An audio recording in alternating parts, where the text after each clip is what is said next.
स्वागत है आपका। वक्तव्य प्रस्तुत करिए। अस्मद्गुरुभ्यो नमः। अस्मद्परमगुरुभ्यो सर्वगुरुभ्यो श्री राधा कृष्णाभ्यां नमः। श्रीमते रामानुजाय नमः। लंबोदरं परमसुन्दरेकदन्तं पीताम्बरं त्रिनयनं परमं पवित्रम् उदिदिवाकर्णिभोज्वलकान्तिकान्तम् विघ्नेश्वरं सकलविघ्नहरं नमामि। शरीरं स्वरूपं ततो वा कलत्रं यशश्चारुचित्रं धनं मे तुल्यम् मनश्चैनलग्नं श्रीगुरुरङ्घ्रिपद्मे ततः किं ततः किं ततः किं ततः किं नारायणं नमस्कृत्य नरं चैव नरोत्तमं देवीं सरस्वतीं व्यासं ततो जयमुदीरयेत्। जयतु देवो देवकी नन्दनोऽयं जयतु कृष्णो वृष्णिवंश प्रदीपा जयतु मेघश्यामलः कोमलांगः जयतु पृथ्वीभारनाशो मुकुन्द कृष्ण त्वदीये पदपङ्कज पञ्जरान्तम् अदैव मे विशतु मानस राजहंसा प्राणप्रयाण समय कफवात पित्ते कण्ठवरोधन समरं कुतस्ते बर्हापीडं नटवरवपुः कर्णयो कर्णिकारं बिभदवासः कनककपीशं वैजयन्ती च मालाम् रन्ध्राणवेणोरधरसुधया पूरयन् गोपकन्दे रन्धरण्यं स्वपदरमणं प्राविशात् गीतगीता ध्याये नित्यं महेशं रजतगिरिनिभं चारुचन्द्रावतंसं रत्नकल्पोज्ज्वलाङ्गं परशुमृगवराभीतिहतसं प्रसन्नम् पद्मासीनं समन्तात् स्तुतमरगणै व्याघ्रतिमृगसानम् विश्ववाद्यं विश्वबीजं निखिलभयहरं पञ्चवक्त्रं त्रिनेत्रम् रामाय रामभद्राय रामचन्द्राय वेदसे रघुनाथाय नाथाय सीतया पतये नमः। अञ्जनानन्दनं वीरं जानकी शोकनाशनं कपीशमक्षहन्तारं वन्दे लङ्काभयङ्करम् मूकं करोति वाचालं पडङ्गुं लङ्घयते गिरिं यत्कृपातमहं वन्दे परमानन्दमाधवम्। भक्ति भगवंत गुरु चतुर्नाम वपु एक इनके पद वंदन किए नासत विघ्न अनेक। बोलो शंकर भगवान की जय। अम्बा जगदम्बा माता की जय। परम मंगलमय परात्पर परम ब्रह्मा परम पिता परमात्मा अकारण करुणा मंगलय अकारण करुणा कारक अचिंत कल्याण गुण गुण निधान सर्वेश्वर सर्वाधिपति श्रेष्ठ आचरणवान प्रजा के सुखदाता एवं संहार करता पार्वती नाथ प्रथम आदि गुणों के स्वामी आकाश आदि अष्ट मूर्तियों वाले विश्वरूप विज्ञान के पूर्ण ज्ञाता देवादिदेव त्रिनेत्रधारी दुस्वप्नासक पंच तत्वोत्पादक विश्वेश्वर मंगल करता आदि अंत रहित सबके कारण श्री सांब सदाशिव भगवान के चरणों में कोटि कोटि नमन नतमस्तक वंदन एवं अभिनंदन। पारंबा भगवती जगदीश्वरी शंकर शिव पार्वलब्बा आदि जगत में व्याप्त रहने वाली जगत की आधारभूता परम शक्ति श्री जगदम्बा माँ पार्वती के चरणों में कोटि कोटि प्रणाम।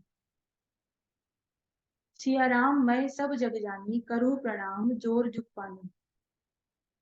समुपस्थित भगवत भक्त शिव कथा अनुरागी सज्जनों भक्तिमयी मात शक्ति भगनी बांधवों आदरणीय गुरु जी और सभी सहपाठियों, हम सब का यह परम सौभाग्य है कि भगवान शंभु शिवाय की सुंदर कथा पर हम सबको सम्मिलित होने का अवसर प्राप्त हुआ। और नवरात्रि के बड़े ही शुभ दिन चल रहे हैं और कुछ ही दिन पहले जो है वो मुझे उज्जैन जाने का अवसर प्राप्त हुआ। तो उज्जैन को जो है हम मंदिरों की नगरी भी कहते हैं। तो वहाँ पर महाकालेश्वर भोले बाबा के दर्शन करें और साथ ही में हर सिद्धि शक्तिपीठ के दर्शन भी करें।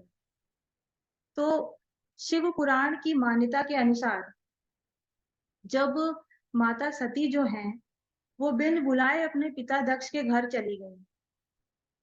तो वहाँ पे दक्ष के द्वारा अपने पति का अपमान ना सह कर पाने पर उन्होंने अपनी काया को जो है, वो अग्नि में भस्म कर दिया था।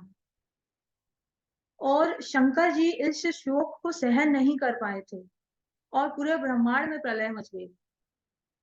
तो भगवान शंकर ने फिर माता सती के पार्थिव शरीर को कंधे पर उठा लिया और जब वह अपने पत्नी सती के जलती हुई पार्थिव देह को वहां की यज्ञ वेदी से उठाकर ले जा रहे थे, तब विष्णु भगवान ने सती माता के अंगों के वो अपने चक्र से पूरे 52 भागों में बांट दिया।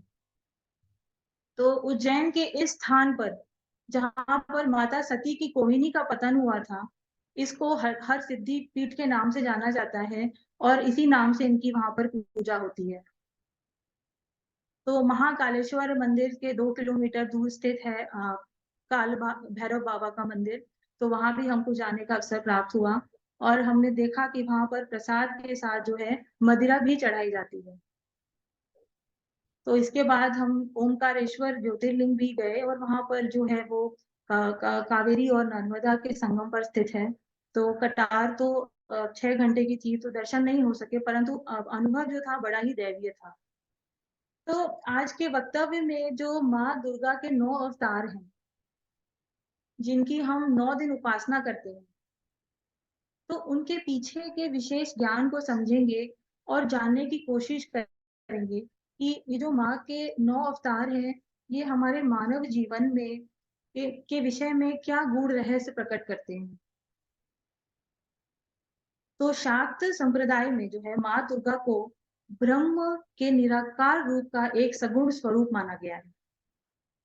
और यहाँ दुनिया में एक लौता ऐसा संप्रदाय है, जहाँ पर जो है वो ब्रह्मांड की उत्पत्ति के जो पीछे की शक्ति है, उसको एक स्त्री रूप में देखा जाता है। और दुर्गा जी की जो उपासना का इतिहास है, वो भी काफ़ी प्राचीन है। तो ना केवल पुराणों में, आगम ग्रंथों में, इतिहास ग्रंथों में जैसे कि हमारे रामायण है, महाभारत है, वहाँ पर दुर्गा माँ का उल्लेख मिलता है। वहीं पर जो है ऋग्वेद में, अथर्ववेद में और उपनिषदों में भी उनका उल्लेख मिलता है। तो आज के वक्तव्य में जो है दुर्गा माँ के जो 9 अवतार हैं, उनके पीछे के रहस्य को समझेंगे। तो सनातन धर्म में जब भी हम अवतारों की बात करते हैं, तो जहाँ पर विष्णु जी की एक तरफ हमें 10 अवतार उनके प्रसिद्ध हैं और उसी तरफ जो है दुर्गा माँ के 9 अवतार। और विष्णु जी के 10 अवतार जो है जैसे मानवता की पूरे एवोल्यूशन को दर्शाते हैं। जैसे उनका जो प्रथम अवतार है वो मत्स्य रूप है और वो हमें बताता है कि समुद्र से जीवन की उत्पत्ति कैसे हुई। और उसके बाद जो है उनका कूर्म अवतार कि कैसे जो है जीवन समुद्र के थल पर आया। और फिर वराह अवतार कि कैसे जो है जंगली जानवर बने। और फिर नरसिंह अवतार की जानवर से मनुष्य की उत्पत्ति कैसे हुई। उसके बाद आने वाले अवतार जैसे परशुराम है, राम, कृष्ण, बुद्ध, कल्कि, ये सब अवतार हमें बताते हैं कि बौद्धिक क्षमताएं कैसे जो है वो बढ़ती गई और कैसे आकांक्षा बढ़ती गई। तो जहाँ पर जो है विष्णु जी के अवतार हमें पूरी मानवता के बारे में बताते हैं। तो वहीं पर जो है माँ दुर्गा के जो 9 अवतार हैं, ये हमें एक पर्टिकुलर व्यक्ति के बारे में, मतलब एक पर्टिकुलर इंडिविजुअल आदमी या फिर एक इंडिविजुअल स्त्री के जीवन के अलग-अलग पड़ाव जो होते हैं, उनको हम अ, उनके बारे में हमको बताते हैं। तो आइए एक-एक करके जो माँ दुर्गा के 9 अवतार हैं, उनके पीछे की गहराइयों को समझते हैं। तो दुर्गा माँ का जो प्रथम अवतार है, शैलपुत्री है। अगर हम इसके नाम पर ध्यान दें, तो यह जो है वो 2 शब्दों से मिलके बना है, एक है शैल और दूसरा है पुत्री। तो शैल का मतलब होता है पर्वत और पुत्री का मतलब होता है बेटी। तो शैल पुत्री का मतलब होता है कि पर्वत की पुत्री। और माँ का यह जो रूप है, ये सबसे उनका प्रिमिटिव फॉर्म है। मतलब कि अभी वो पैदा हुई हैं और इस अवतार की तुलना की जाए तो हम एक ऐसे शिशु से कर सकते हैं कि जब वो तुरंत पैदा होता है और जब जब भी कोई बच्चा पैदा होता है तो वो कभी अपने नाम से नहीं जाना जाता। वो अपने माँ-बाप के नाम से जाना जाता है। तो इस अवतार का जो है स्वयं का नाम नहीं, उनका उनके पिता के नाम से उनकी पहचान है, जो कि है शैलपुत्री। ऐसे ही जो बच्चे होते हैं, वो अपने माता-पिता के नाम से ही जाने जाते हैं। तो अगर हम माँ के स्वरूप को देखें तो यहाँ पर उनकी 2 भुजाएँ हैं और यूजुअली क्या होता है कि माँ के 4 हाथ या फिर 8 हाथ या फिर उनके 18 भुजाएँ दिखाई जाती हैं और उनके वो सारे कंप्लीट और विकराल रूप भी होते हैं। तो ये उनका जो फ़ॉर्म है, ये सबसे उनका आधारभूत स्वरूप है। इसीलिए इनके यहाँ पे 2 हाथ दिखाए गए हैं और एक हाथ में जहाँ पे उन्होंने त्रिशूल लिया हुआ है और एक हाथ में उन्होंने कमल लिया हुआ है। तो त्रिशूल जो है वो विध्वंस का प्रतीक है, असुर मर्दन का प्रतीक है और वहीं पर जो कमल है वो एक सौम्यता का प्रतीक है।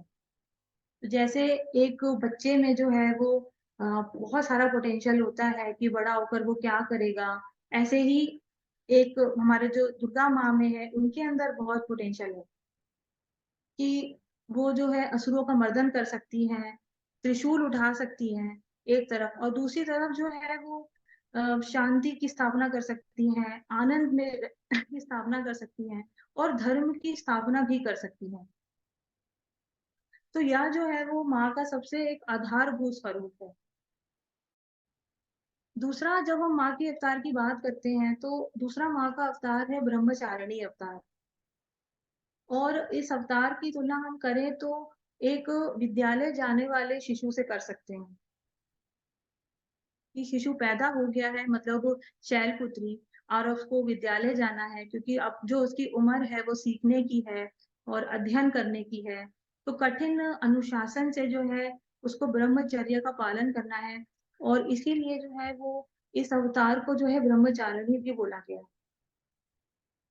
और अगर हम प्राचीन भारत में देखें तो प्रथम के जो 25 वर्ष होते थे, वो विद्यालय में पढ़ने के होते थे, गुरुकुल जाने के होते थे और ब्रह्मचर्य के पालन करने के होते थे और उसे ब्रह्मचर्य आश्रम भी बोला जाता था। तो इसीलिए इस अवतार को ब्रह्मचारिणी भी कहा जाता है। तो इस अवतार को अगर हम माँ के इस रूप को देखें तो उन्होंने जो है यहाँ पर सफ़ेद रंग के वस्त्र धारण किए हैं। और वो इस बात का प्रतीक है कि जो है वो मटेरियलिज़्म से दूर है, कोई भी भौतिक दुनिया से वो दूर हैं और उनका जीवन जो है एक तरह से आध्यात्मिक है, वो त्याग में है और तपस्या में है इस समय। उनका पूरा फ़ोकस जो है अध्ययन में है और इसीलिए माँ ने जो है वो सफ़ेद वस्त्र यहाँ पे धारण करती है माँ इस रूप में। और उनके दोनों हाथों में जैसे कि जहाँ पर एक हाथ में उन्होंने कमंडल लेती हैं और एक हाथ में माला ले रखी है उन्होंने, तो ये भी है कि एक तपस्विनी का रूप है ये उनका। तो हमें अगर अपने जीवन में सफल बनना है या फिर हमें कुछ अच्छा करके दिखाना है, तो हमारे जीवन के जो प्रथम 25 वर्ष हैं, इसमें हमको मेहनत करनी होती है और सांसारिक प्रपंचों से दूर रहना होता है और ऐसा हर एक विद्यार्थी को ही करना पड़ता है। तो अगर उसे अपने जीवन में कुछ अच्छा करना है, किसी अच्छी दिशा में आगे जाना है, तो यह रूप जो है माँ का एक विद्यालय में पढ़ने वाले बच्चे से इसकी हमें तुलना कर सकते हैं। यही इसके पीछे का जो है अर्थ है। और अब हम चलते हैं माँ के तीसरे अवतार पे और माँ का तीसरा जो अवतार है वो चंद्रघंटा का अवतार है। और यहाँ पर जो है वो माँ का एक संपन्न स्वरूप है। जहाँ पर शैलपुत्री में उनके 2 हाथ थे, ब्रह्मचारिणी में उनके 2 हाथ थे, यहाँ पर उनके 10-10 हाथ दिखाए जाते हैं और जहाँ कुछ हाथों में अस्त्र हैं, शस्त्र हैं, वहीं कुछ हाथों में उन्होंने कमल ले रखा है, कमंडल ले रखा है, पानी का कलश ले रखा है और इस रूप में वो भक्ति और शक्ति से परिपूर्ण है। और ये जो माँ का स्वरूप है, वो विद्यालय जाने वाले गुरुकुल में पढ़ने वाले जो बच्चा होता है, वो नौजवान होता है और उसके पास बहुत सारा ज्ञान आ जाता है, उसके पास बहुत सारी स्किल्स आ जाती हैं। तो अब वो अपने जीवन में तैयार हो जाता है किसी भी अपॉर्च्युनिटी को ग्रैस्प करने के लिए, किसी भी तरह के संघर्ष के लिए और इस ये जो माँ का स्वरूप है, वो उसी विद्यार्थी की तरह है जिसने अपनी पूरी पढ़ाई जो है, अपना अध्ययन उसने पूरा कर लिया है। जैसे माँ ने ब्रह्मचारिणी रूप में तपस्या करी, त्याग किया और उसके बाद जो है, वो सारी विद्याओं का ज्ञान उन्हें प्राप्त हुआ। तो इस रूप में हम देखें तो अ, उनकी तीसरी आँख जो है वो खुल गई है और इस बात का प्रतीक है कि माँ अब किसी भी तरह के संघर्ष के लिए तैयार हैं। तो अगर कोई भी शत्रु आएगा तो वो उनका दमन भी करेंगी और अगर ज़रूरत पड़े तो धर्म की स्थापना भी कर सकती हैं। ये जो है माँ का तीसरा रूप। अब आते हैं हम माँ के चौथे अवतार में जो कि है कूष्मांडा। तो कूष्मांडा नाम को अगर हम ध्यान से देखें, उसका हम संधि विच्छेद करें, तो यहाँ पर कू का मतलब होता है छोटा और ऊष्मा का मतलब होता है ऊर्जा या फिर हीट और अंडा का मतलब तो आप सब जानते हो, उसका मतलब होता है एग और माँ का जो यह स्वरूप है, ये एक कॉस्मिक एग का स्वरूप है। और ऐसा भी माना जाता है कि जब ब्रह्मांड में कुछ नहीं था, तो इसी स्वरूप से माँ ने पूरे ब्रह्मांड की रचना की थी। और इस स्वरूप को की तुलना जो है हम एक गर्भवती महिला से कर सकते हैं। जैसे कि माँ कुष्मांडा ने जो है ब्रह्मांड की रचना करी थी, वैसे ही एक गर्भवती महिला भी एक नए जीवन की उत्पत्ति कर सकती है। और माँ का जो यह रूप है अगर हम इसको देखें तो उन्होंने हाथ में एक मटका लिया हुआ है और ऐसा माना जाता है कि उसमें शहद या फिर अमृत होता है। तो अगर हम ध्यान दें तो जो हमारी पौराणिक कथाएँ होती हैं, उसमें जो है वो मटके को जो है गर्भ का प्रतीक मानते हैं। तो बहुत सारी कथाओं में हमें देखने को मिलेगा कि सिंबॉलिक रूप से जो मटका है उससे शिशु उत्पन्न हो रहा है। तो इसीलिए मटके को जो है यहाँ पर इस रूप में गर्भ का प्रतीक माना जाता है। तो इस माँ के जो चौथा अवतार है इसकी तुलना हम एक ऐसे गर्भवती महिला के से कर सकते हैं जो कि एक नए जीवन को उपजने वाली है। अब आते हैं हम माँ के 5वें अवतार पे, तो 5वें दिन जो है वो माँ की स्कंद माता के रूप में उपासना होती है। और जैसे कि हमने देखा कि माता जो है शैलपुत्री के रूप में एक पुत्री थी, तो अब वो माँ बन चुकी हैं। तो उनकी पहचान जो है अब एक माँ के रूप में है। इसीलिए जो है उनका नाम उनके पुत्र स्कंद या फिर भगवान कार्तिकेय जो है उनकी माता के होने से है। तो यह जो माँ का स्वरूप है वो एक माता का स्वरूप है। तो जब भी गर्भवती को महिला होती है, जब वो एक माँ बन जाती है, तो इस स्वरूप की तुलना हम उससे कर सकते हैं। तो यहाँ पर जो स्वरूप है माँ का वो एक ममतामयी स्वरूप है। वो जो है पुत्र वात्सल्य से परिपूर्ण है और उनके हाथ में कोई भी अस्त्र या कोई भी शस्त्र नहीं है। क्योंकि जो है उनका पूरा ध्यान जो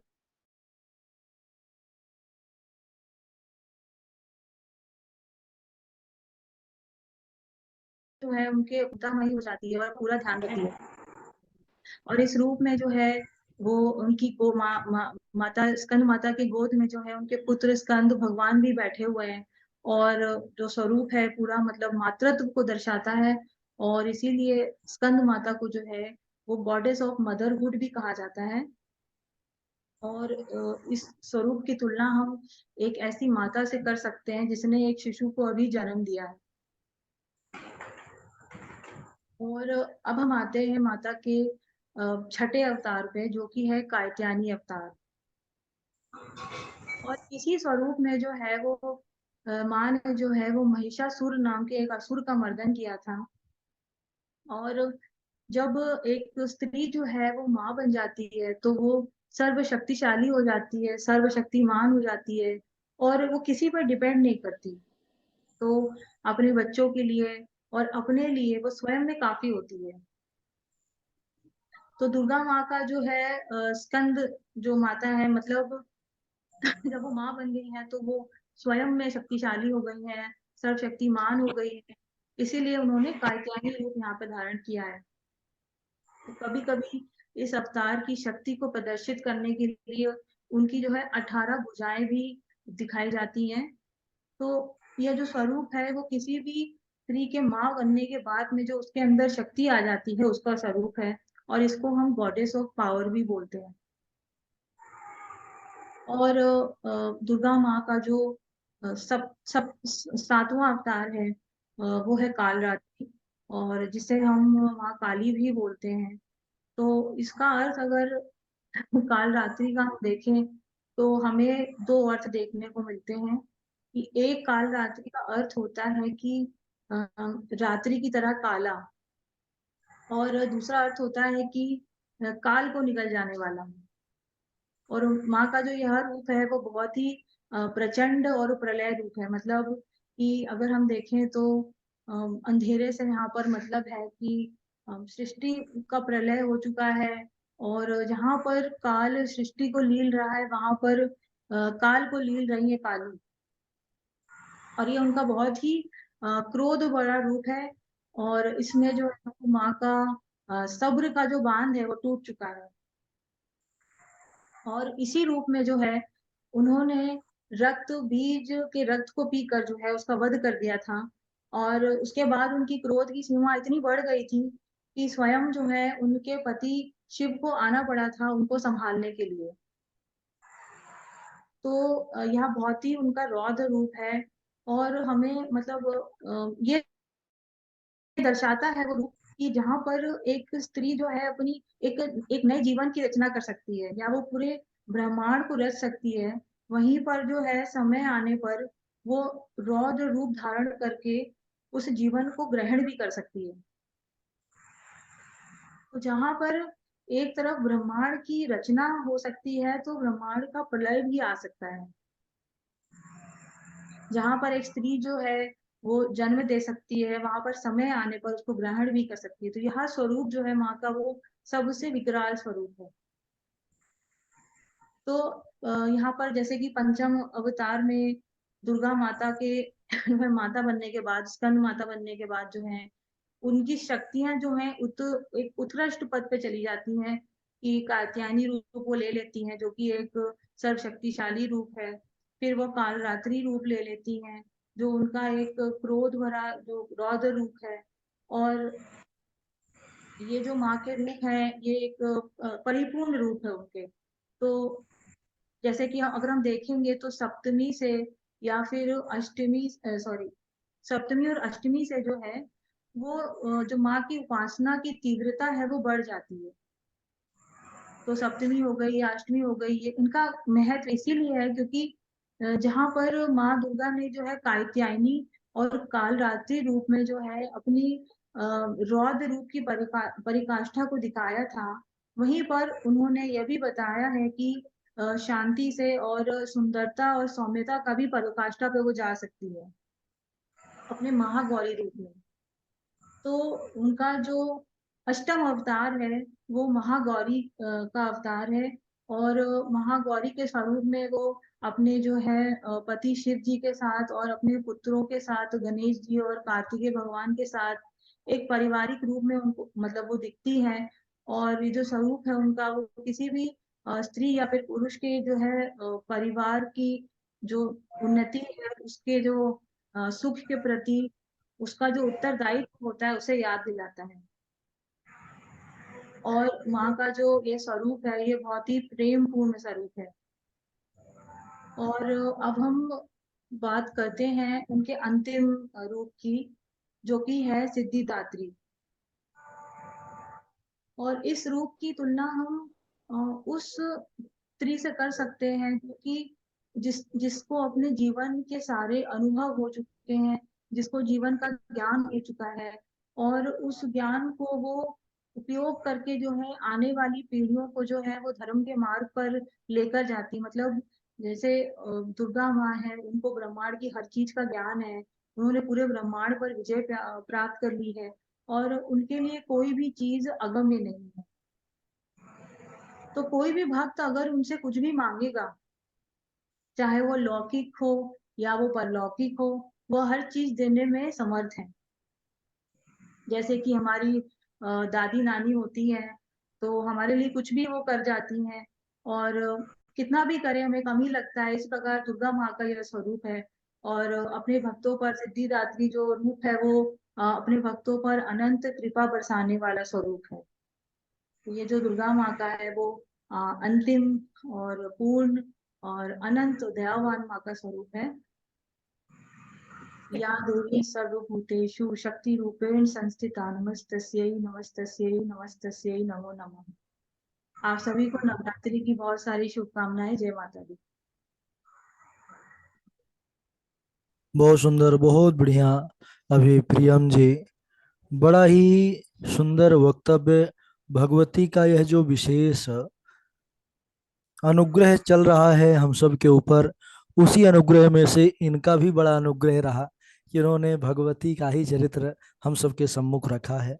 बहुत बहुत साधुवाद। बड़ी सुंदर और बड़ी सहजता के साथ आपने माता के स्वरूपों का वर्णन किया, समझाने का प्रयत्न किया। माँ जगदम्बा की कृपा हमेशा बनी रहे। बहुत अच्छा लगा प्रियम जी, बहुत बढ़िया। सभी प्रसन्न है, हमारे डॉक्टर साहब जी, अनुपमा जी, हमारे अखिलेश जी, मोहित जी, सभी बड़े प्रसन्न है। बहुत बहुत सुंदर विश्लेषण किया है इन्होंने। जी जी, बहुत जो है माँ जगदम्बा की कृपा बनी रहे तो जो है। बिल्कुल बिल्कुल। झा जी भी हमारे श्रवण कर रहे थे। और ये हाँ, माइक चालू नहीं है झा, झा जी का माइक चालू कर लीजिएगा झा जी। बहुत सुंदर, माता रानी की कृपा हमेशा बनी रहे। बहुत बढ़िया। गजानन जी जुड़े हैं, हमारे राजा राम जी भी जुड़े हुए हैं। बहुत अच्छा। और आज दूसरा वक्तव्य कौन करना चाहेंगे? क्योंकि आज करिश्मा जी आज का जो नंबर था वो तो नहीं कर सकती हैं किसी समस्या के कारण। या कोई आप लोग कुछ सुनाना चाहें तो स्वागत रहेगा।